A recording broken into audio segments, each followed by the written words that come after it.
So right, since the time is 8:30, we'll start this lecture and we'll continue uh, from the last week section. Okay, so I think you can hear me and you can see my screen.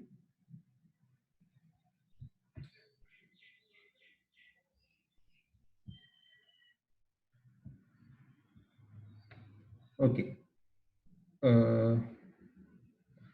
We tried to begin the first program in assembly language last week, but we didn't have time to start that one.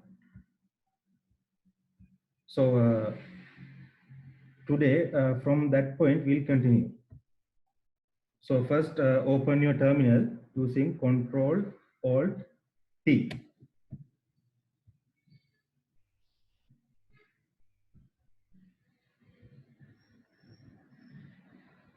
Using Control Alt T, you can open the terminal like previous day.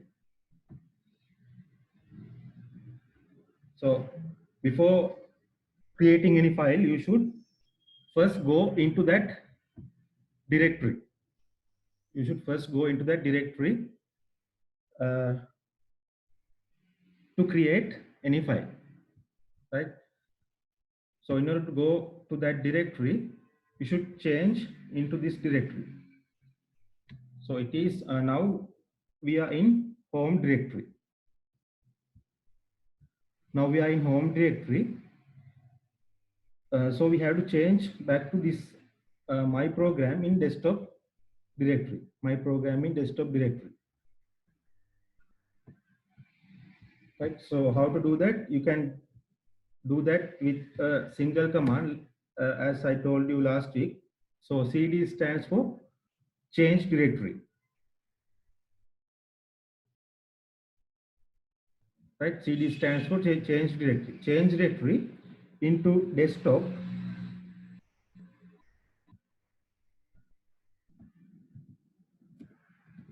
Into desktop. Desktop, which folder? My program. So you have to write it with the / my program. Then when you press enter, you will see that it has changed directory into this my program.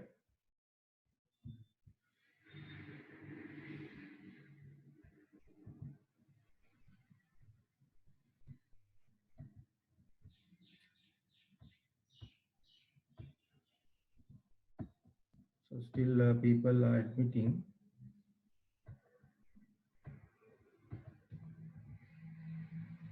So we are inside this my program. So we should create an assembly file before writing the assembly code in it. So we should write the assembly code inside an assembly file. So for that one, so if we go inside this my program directory, you can see that the folder is empty. My program folder is empty, right? So in order to create an assembly file, so the default text editor in Linux is known as gedit. Default text editor in Linux is known as gedit. So the command, so you have to open a text editor. So the assembly code is written in a text editor. But first you have to create that file. So the command for creating a file is touch.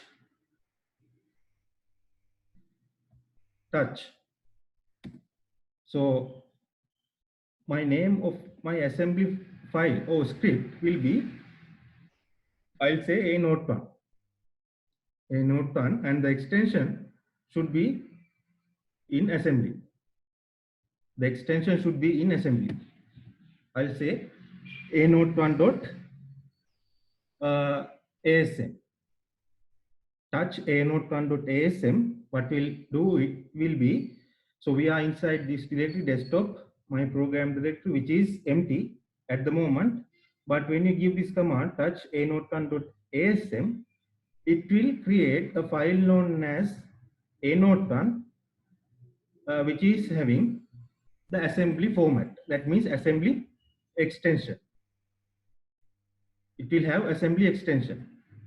So when you press enter, you can see there is a file known as a-node1 in our directory, home directory desktop, my program.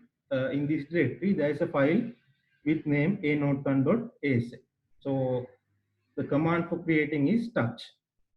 So now in order to edit this, we have to open this.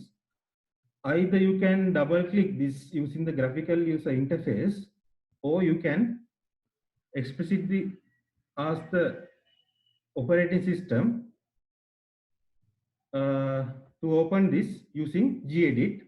Gedit is the default text editor in Linux. So for that one, you have to type the command gedit, the name of the file that you want to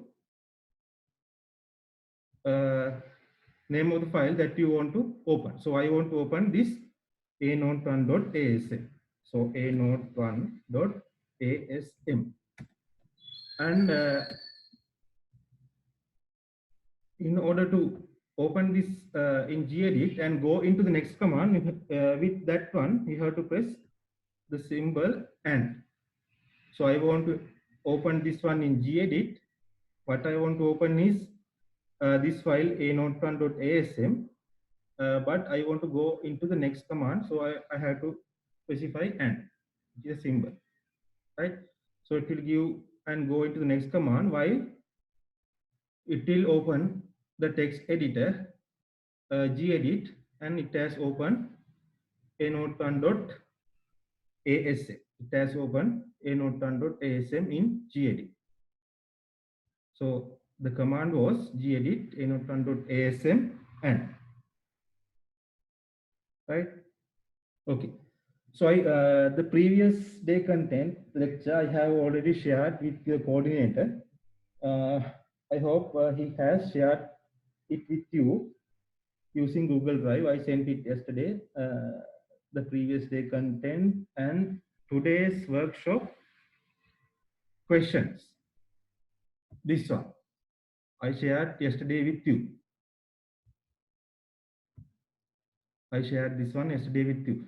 So our first task is to write a program in assembly language which immediately terminates once it is executed. So what is meant by immediately terminates once it is executed means, so we are going to create a program which opens and close once it is open. Once it is open, it is going to close. So apparently the program does not do anything. It is a minimum program. That's why it is called a minimum program, because it just, the program will open and do nothing and close. So in order to give you the basic understanding, about the assembly, so I'm going to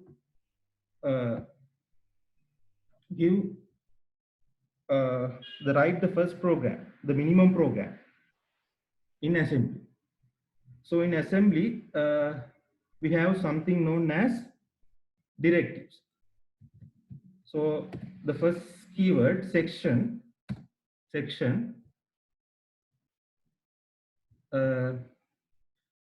stands for directive. So it will tell the assembly that this is a section for a particular type. So the first section that I am going to introduce you is the text section. Text section is the section which all of your programming code will be written.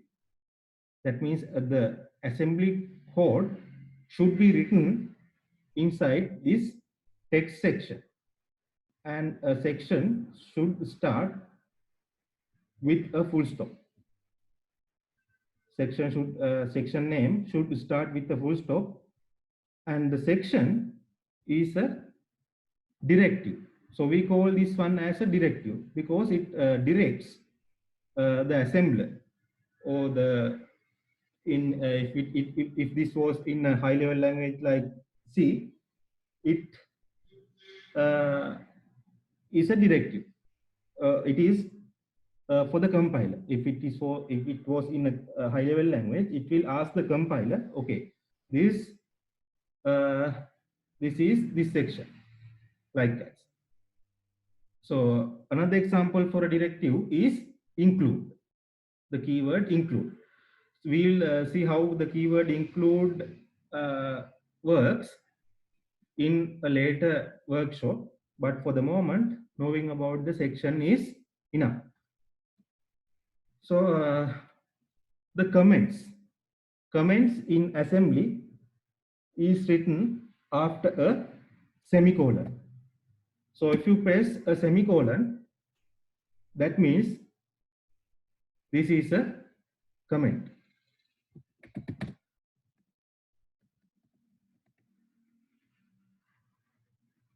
So what do you mean by a comment? Comments are ignored by the compiler or the assembler. So in this assembly program, it is assembler. So the assembler will ignore this comment. Assembler will ignore this comment. That means this is not assembled. That means considered for assembling, it will be just ignored by the assembler, and only this section valid code will be considered. The things that we write after a semicolon will be ignored. But in other programming languages, semicolon is there to end a statement. But in assembly, there is no such end statement. So we don't specify semicolon for end statement. Semicolon is there for writing a comment. So what is this text section? All the code, that means assembly code, should be written inside this.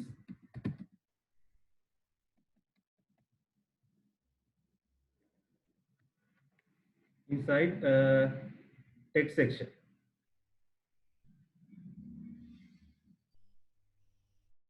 So all the assembly code should be written inside this text section, right? So what are we going to write? So I said, so our first task is to write a program Q1, to write a program which opens, does nothing, and exit. Our first assembly program is a one which opens, does nothing, and exit. So if you have done C program, you might have come across the main function. So the main function is the one where the main program is written. So likewise in assembly, we have something known as start label. So we have to declare it as in scope global, not in private, global. Global means accessible to all. Global means accessible to all. That means it is in public scope, global. Sorry, I must have not set the setting to admit, automatically admit. So next time I'll automatically admit you. So it's a nuisance to admit you manually when you log in at different times. So I'll change the settings starting from the next lecture, but for this moment you have to bear this difficulty. I'll change the settings starting from the next workshop onwards to admit you automatically, right? So so we are going to declare something like the main function, but in assembly it is known as not the main but start. So we are going to create a label. In assembly, all labels start with underscore. All labels start with underscore. And instead of main function, we are going to declare a variable known as start. So when this is program is run, it will first look for where is the text section, which all the assembly code should be written, where all the assembly code should be written, and then it will look for this start, where the code should start. And so this, so I can comment this for your understanding. So start is a label.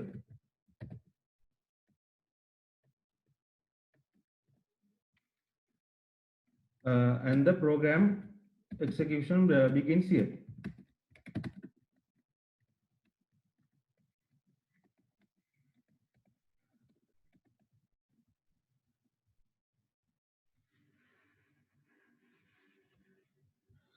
Begins at this point.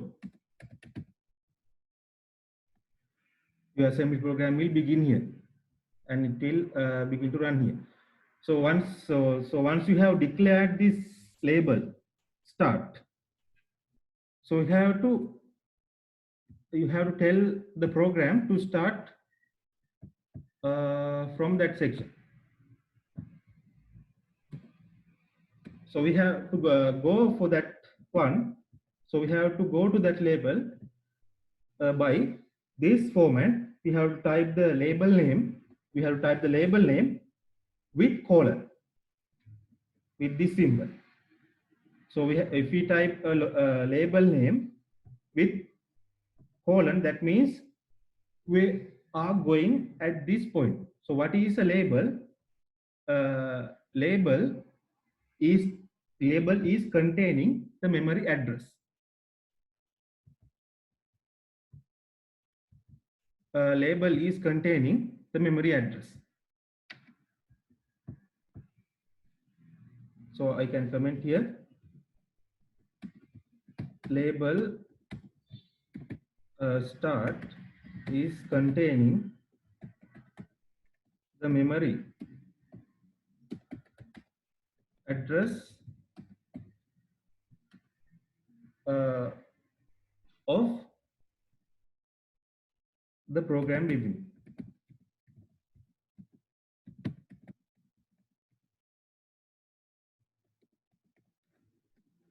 Right.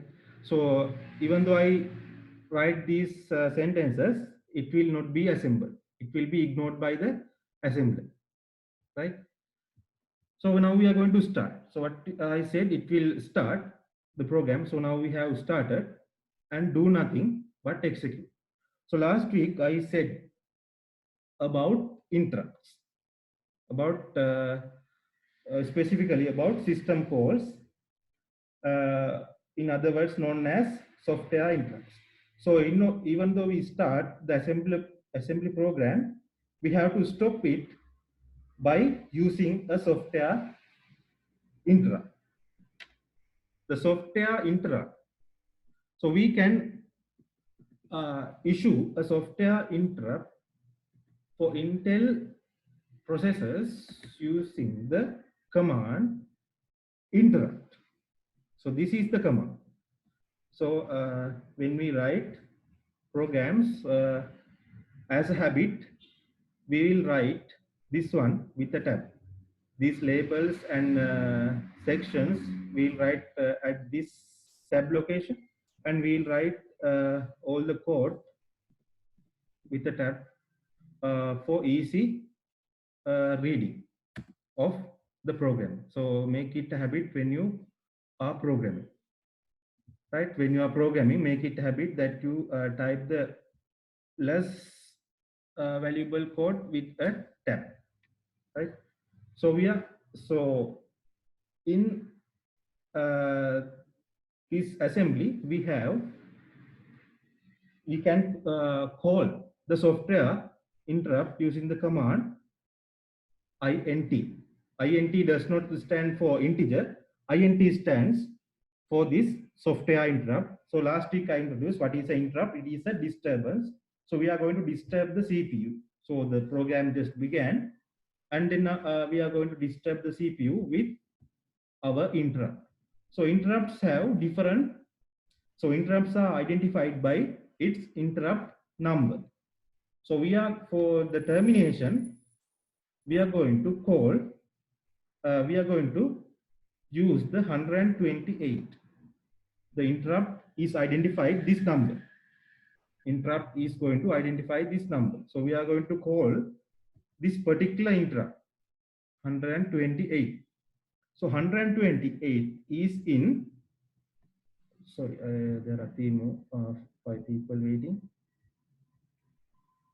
So don't worry if you have missed this one. I have already shared the last week video lecture also with you. Hope you hope Dr. Subodh has shared it with you. And this one also I will share. So if you have missed the beginning, don't worry, you can refer it even later. So we don't specify a semicolon. No need, because all the statements or the instructions given in assembly, no need to terminate with a semicolon. Semicolon is, just stands for comment. So we are going to call this 128 interrupt, identified this one. Or this is in hex, binary, not binary, in base 10. Base 10, you know, different numbers can be represented in different bases. Base 10, base 2, base 4, base 8, base 16, any base you can use. So usually in assembly, we prefer in hexadecimal. Hexadecimal means base 16. So this 120 in base 10, if you want, you can represent it in base 16 also. So the equivalent number you can check in base 10 to 128 for base 10. If you convert it to hexadecimal, it will be, so I'll just comment it down. This can be also written as 0x80. If you refer, if you delete this 128 and write this one as 0x80. So 0x stands for to say the assembler that this is hexadecimal 80. If you you can easily convert this. 16 to the power 0 is 1. 1 into 0 is 0, and this is second number is 16 to the power 1. 16 to the power 1 means 16. 16 into 8 is 128. Or there is another format to write hexadecimal 80H. To specify this as 80 in hexadecimal, or you can just postfix, or you can prefix 80, 0x as 0x, to write this one as hexadecimal. Because in assembly program it is better to write in hexadecimal. Even this, for this interrupt case, 120, even 120 is okay in base 10. It doesn't matter. In hexadecimal, you can just delete this one and say 0x80 also if you want, right? So we are going to call this interrupt. So before calling interrupt, I said that the CPU deals with registers. So last week I said that CPU is dealing with registers. So I said that, so here I said that we have the CPU, it directly involves with registers. That means data or instructions from registers are loaded to the CPU, and the resulting operation will be written either in the register or in it will be brought into main memory, right? It will be brought into main memory. So instruction cycle or instruction process involves with an instruction stored in a register along with, so that means the operation and operands. Last week I explicitly told what are there in registers. So in registers we have the instruction and the operands. For example, for addition instruction you have add number 1 and number 2. So all of them should be in a register, right? So to understand the minimum program, you should process some understanding about registers and memory. So first I'll consider the registers, right?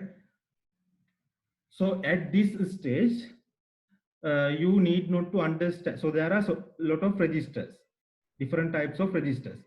At this stage, you need not to worry about all of the registers, but having the knowledge about this general purpose registers will be sufficient at this stage, right?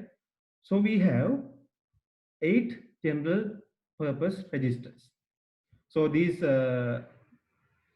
stack registers, so these floating point registers we will discuss when we discuss about floating point arithmetic, and we'll go into some detail about flag registers when we are discussing about jumps and labels, and we will be touching this instruction point also, but mainly we'll be dealing with this general purpose registers in this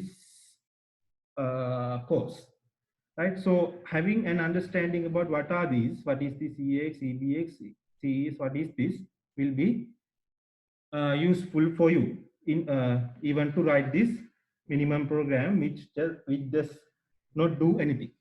Still you have to know about this to have a basic understanding about registers. So last week I said that registers come in different sizes. Registers come in different sizes. So the minimum size is 8-bit. So in old days computers, it had 8-bit registers. So if I consider the first register EAX, so these registers are 32-bit. If you consider EAX, it is 32-bit. So it consists of some other registers. It consists of some other registers. So I told you, a register is the minimum size is 8-bit. So this A in this one stands for accumulate. So this A, B, C, D, all these have meanings. So A stands, so these are just names, accumulator. B stands for base. C stands for counter. D stands for data.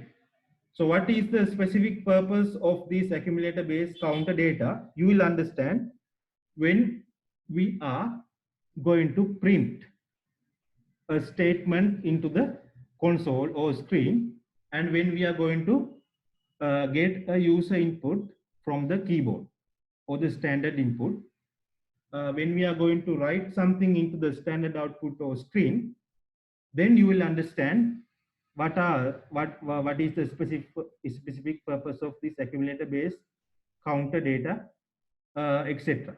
For this moment, you will not understand what if I explain you will not understand. So these are having, so ABCD stands for accumulator, base, counter, and data. So what is X? So if you take an 8-bit, AL means the lower part of the register of this accumulator. Accumulator lower part is the first register, that means lower significant bits, that means least significant bits. So if you take the number 70, 70, you can convert it into binary. Some there will be 70. I think it can represent using 8 bits. So if you want to store it in EAX, so the least significant bits 1, 0, 1, 1, likewise, etc., will be stored in AL, and all other registers AH and the rest of this will be padded with 0. They will be stored with 0. AL will be stored with the actual pattern. So this storing is known as little endian storage format. So that means least significant bits or bytes will be stored in lower memory address. So this L stands for low. So in the EAX register, this AL will be having a lower memory address than AH. So the least significant bits will be stored in AL, and relatively more significant bits or byte will be stored in AH. That means high, accumulator low, accumulator high, and this will be the rest of the EAX register. So you can consider this portion next 8-bit as EAL, and this one as EAH. So the whole thing is known as EAX. This is in 32-bit register.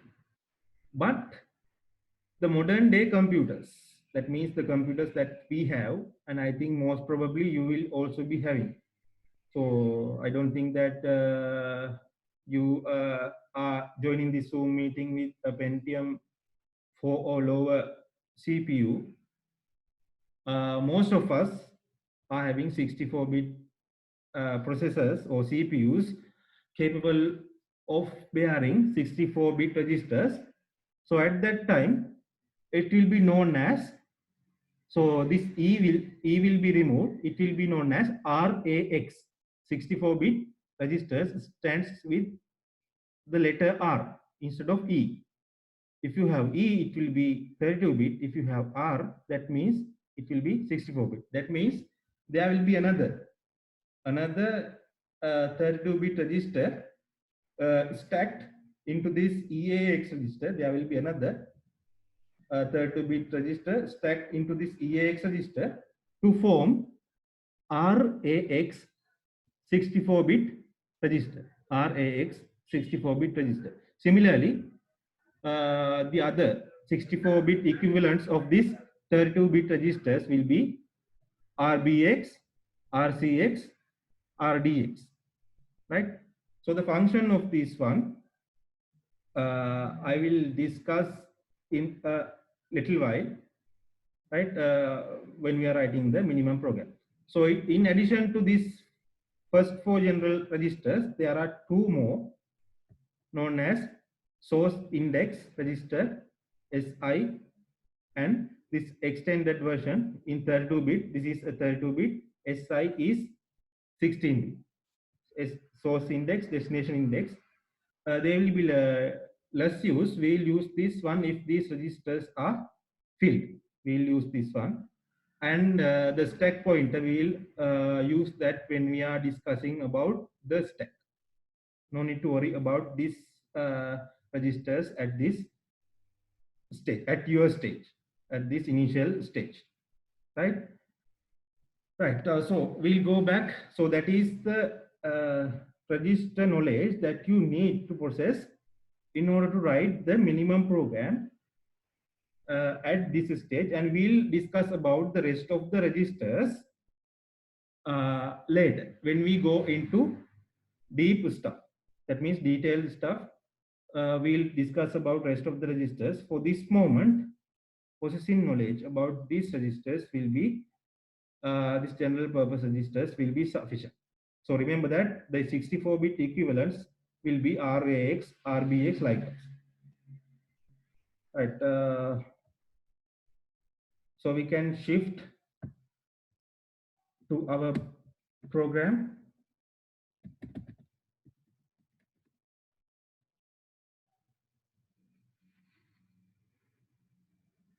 Okay. So we were here. So this interrupt 128. So this system call will be specifically, so this is the instruction. So this will be looking for what are the contents in the EAX and EBX registers.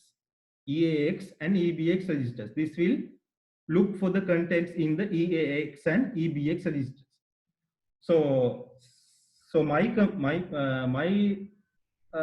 this operating system is 64-bit. So instead of going for EAX, I will go for RAX, right? So since we want to terminate this program, so I have a command that I also discussed last week known as MOV. So so in assembly, we have this instruction. So this is a mnemonic. Mnemonic means something like an English word representation for a machine language instruction. So the machine language instruction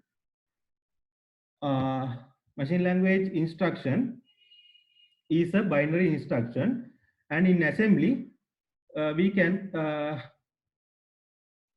represent it using a single word like this. So MOV is there for copy. Even though it says move, it will not do a moving function. That means something like cut and paste operation. It is not a cut and paste operation. It is a MOV does copy. So MOV is the it does copying. It is a mnemonic.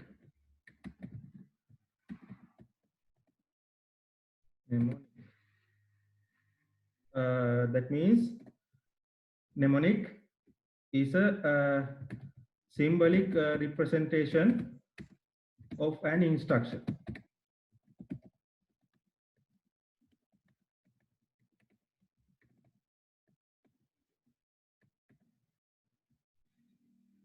I think you still can hear me, and I have shared the screen and I am recording. Okay. So it is a symbolic representation. So MOV, right? So what are we going to move? So I said that this interrupt will look for the contents of the EAX or in 64-bit. So if your operating system or if your machine is having a 32-bit version, if your this Linux installation is 32-bit, you can write EAX. Since my Linux installation is 64-bit, I will use RAX. So if your installation is 32-bit, you can use EAX. So I'm going to copy 1 into RAX. So what does this do? What does this do? I said MOV is going to copy. Copy what? So this is MOV is the instruction or the mnemonic for the instruction, and RAX is, I told you, it is a register. RAX is the 64-bit equivalent of this EAX, 64-bit equivalent of this EAX register or accumulator register. That is a general purpose register. It is RAX is a 64-bit equivalent. If you have a 32-bit installation of your Linux, then go for EAX. What does this do? We have this number 1. Copy the value of 1 into RAX register. So that is the meaning of this one.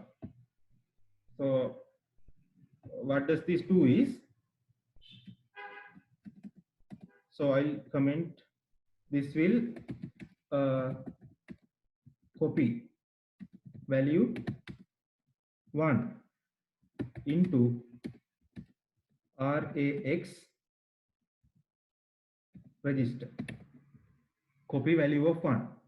So how to represent 1 as a 64-bit value? How to represent 1 as a 64-bit value? So even if you, so this 1 is in, this is in base 10. So if I write this one in base 10, it will automatically convert it to a 64-bit number and store. So how is it stored?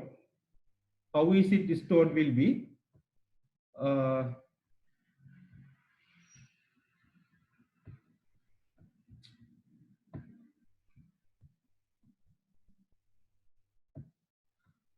so how it will be stored? It will be RAX, there will be another one.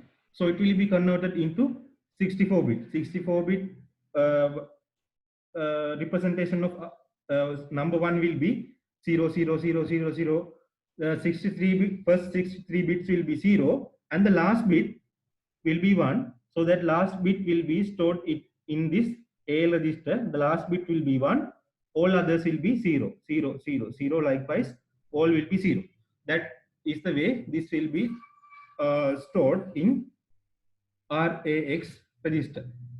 So if you want, you can convert this into hexadecimal and store. So how to convert a binary number into a hexadecimal? So you can say 0x. So 64 bits mean, so four bits will be represented as one letter. 4 bits will be represented as one letter in hexadecimal. That means 4 bits in binary is equivalent to one letter in hexadecimal. That means 64 bits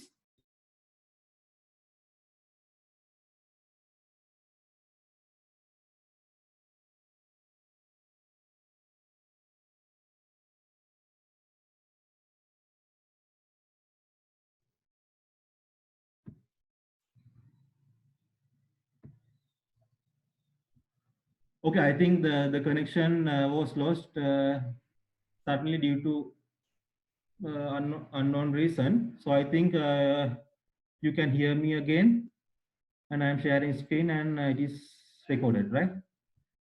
The previous participants are there. Okay. Okay, we can continue. So what I was telling was converting this one into hexadecimal format. So it will be 63 zeros and 1 bit as 1 in binary. So if I convert that into hexadecimal, so 64 divided by 4, there will be 16 letters. So there will be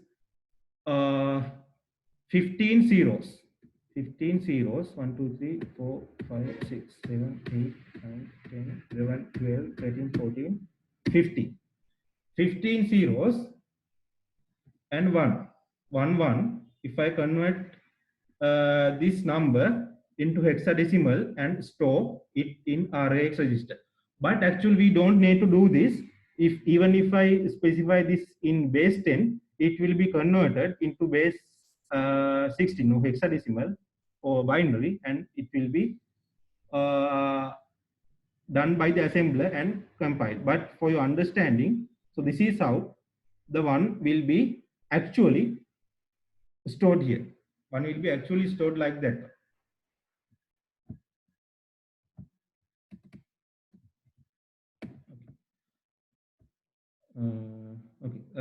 So what does it will do is this will copy 1 into RAX register. So why we are doing this? Because of this, because we are in this interrupt or system call, we are this interrupt will check the content of RAX or AX or EAX, whatever, the register, it will check the content of this RAX register. Basically, it will check actually the content of AL register. AL register. So 1. Okay. So 1. If you have 1, that means, so why I am copying 1 here? That's what I am going to specify here. So 1. If you have 1 in RAX register and the system call 128 interrupt is called having one in EAX will tell that it should exit. So the number 1, having number 1 in this EAX or RAX will tell that, okay, now you have to exit. So this system call, you should have to exit, right? So if you have any questions, you can stop me and ask. Having 1 here will tell it to exit. So having other numbers will ask it to do other things. So what will 2 do? If you copy 2 here, if you copy 2 to RX register, 2 will call fork. So what is fork will be taught in next semester if you select the operating system programming. So fork does is create a child process. So you need not to worry about creating child processes in this stage. So we will not touch number 2 in this course, right? But we will touch 3 and 4. If you pass or copy 3, it will tell that this is it will tell that it is for reading. It will tell that it is for reading. That means if you pass 3, it will be reading. And if you pass 4,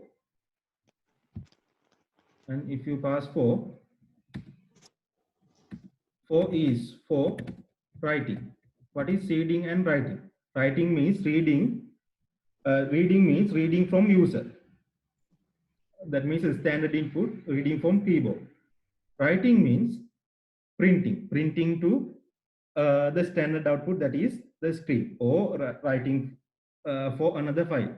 Writing means writing to or printing for the screen or displaying in another file likewise. So 4 is for writing, 3 is for reading, and the number 1, having number 1 in EAX or RX register, and the system call or interrupt being called 120 call, it will check this register. If you have 1, so having 1 means it will ask the program to exit. It will ask the program to exit, and next, not only that, it will not only check this accumulator register, it will also check another register, RBX.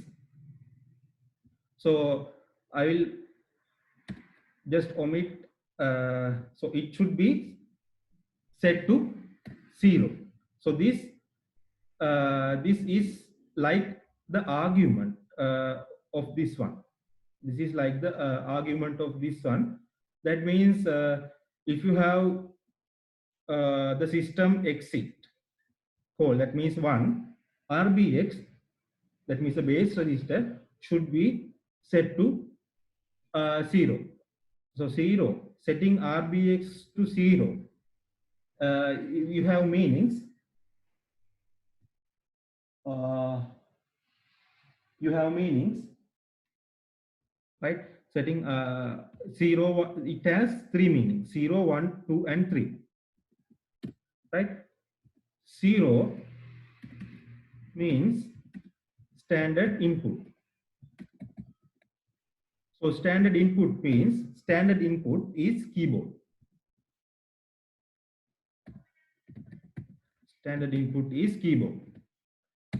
And if you pass 1, 1 means standard output. Standard output means string. And 2, we will not touch that much, but for your understanding, I'll just specify 2 means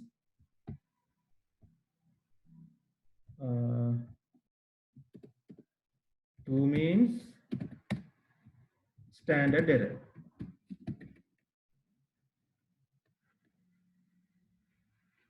Means standard error, right? So what is the time? We can. I'll stop at 9:25 because you have to switch back to another lecture. You have to log off from this one and go to the next lecture. So I'll stop at 9:25. Okay. So we should pass 0. So when if you pass 0, or even if you pass this in 16 as 16 hexadecimal digits, it will not matter. If you want, you can pass this one as also as 0x000, and the last one also 0, right? So this is the minimum program.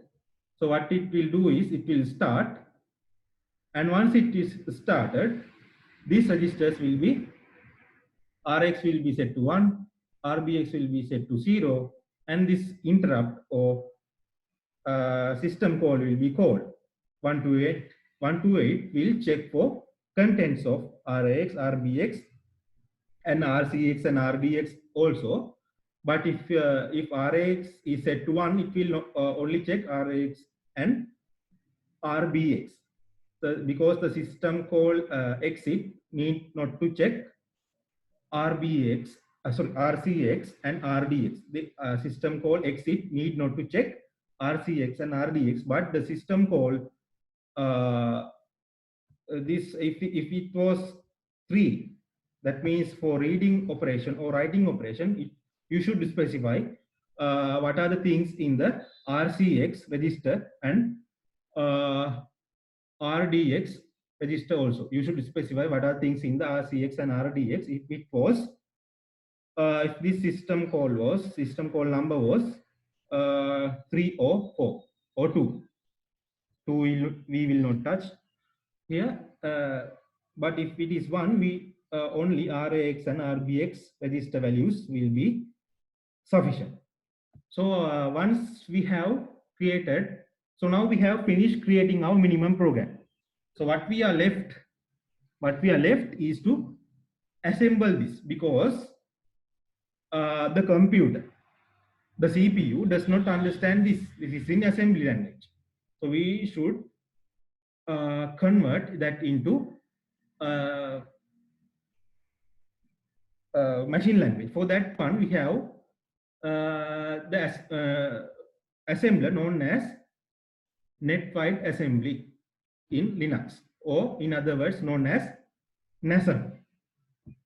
So if you have not, so the default Linux installation does not have NASM. So you have to download that and install. So next week when you come, so you must download this one. So the command for downloading NASM is sudo apt minus get install NASM. Sudo apt minus get install NASM. When you press enter, you have to type your password, administrator password or root password. Then it will give you this kind of prompt, and it will ask you whether you need to install. Since I have already installed NASM, it will not give me a prompt. It will, but for you, you will be asked whether you are need to install this one or not. Then you press Y, that means yes, and press enter. Then if you have internet, NASM will be installed. So when you come next week, please note down this command and make sure you have installed NASM. Sudo apt -get install NASM. Right. So that is the content that I had to cover for today. Thank you for participating. So you can, if you don't have any questions, you can go for the next lecture. So make sure when you come next week, install NASM.